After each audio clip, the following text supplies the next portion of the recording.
नमस्कार दोस्तों, आज मैं आपको महाभारत की कुछ ऐसी सच्चाइयां बताने जा रहा हूं जिन्हें सुनकर आपके रोंगटे खड़े हो जाएंगे। लेकिन उससे पहले मेरी आप सबसे एक विनती है कि आप हमारे चैनल को सब्सक्राइब जरूर कर लें। दुर्योधन ने एक अबला स्त्री को दिखाकर अपनी जंघा ठोकी थी तो उसकी जंघा तोड़ी गई। दुशासन ने छाती ठोकी थी तो उसकी छाती फाड़ दी गई। महारथी कर्ण ने एक असहाय स्त्री के अपमान का समर्थन किया तो श्री कृष्ण ने असहाय दशा में ही उसका वध कराया।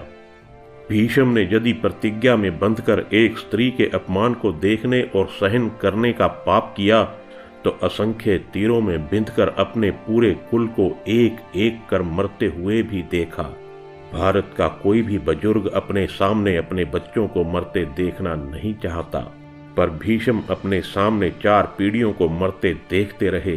जब तक सब देख नहीं लिया तब तक मर भी ना सके।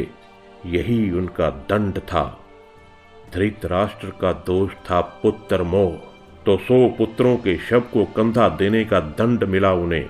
60,000 हाथियों के बराबर बल वाला धृतराष्ट्र सिवाय रोने के और कुछ नहीं कर सका। दंड केवल कौरव दल को ही नहीं मिला था, दंड तो पांडवों को भी मिला था।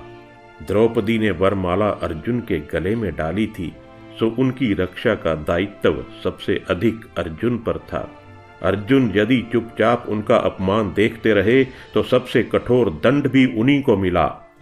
अर्जुन पितामह भीष्म को सबसे अधिक प्रेम करते थे तो कृष्ण ने उन्हीं के हाथों पितामह को निर्मम मृत्यु दिलाई।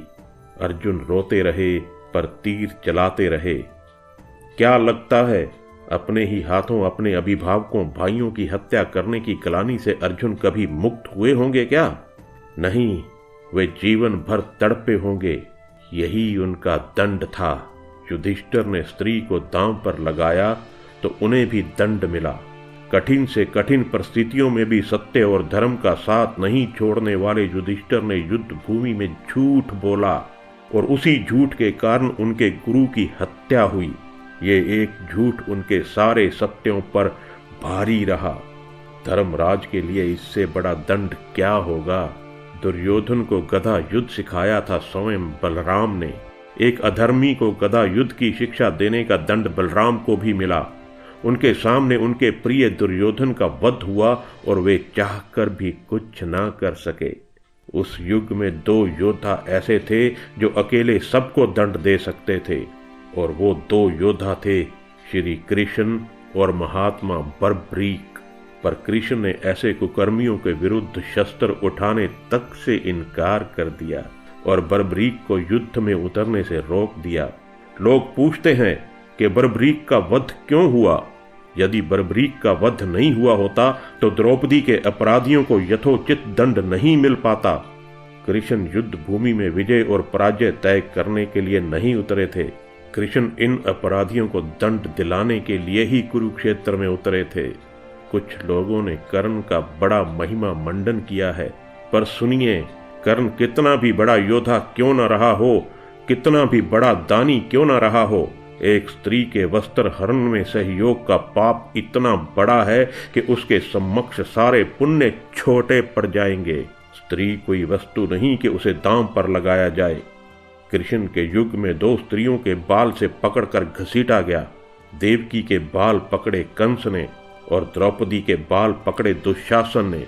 कृष्ण ने स्वयं दोनों अपराधियों का समूल नाश किया। किसी स्त्री के अपमान का दंड अपराधी के समूल नाश से ही पूरा होता है, भले ही वे अपराधी विश्व का सबसे शक्तिशाली व्यक्ति क्यों ना हो। दोस्तों, इसीलिए मैं कहना चाहता हूँ कि कर्म करते समय सदैव सावधान रहिए। कर्म का परिणाम अवश्य मिलता है, अवश्य मिलता है।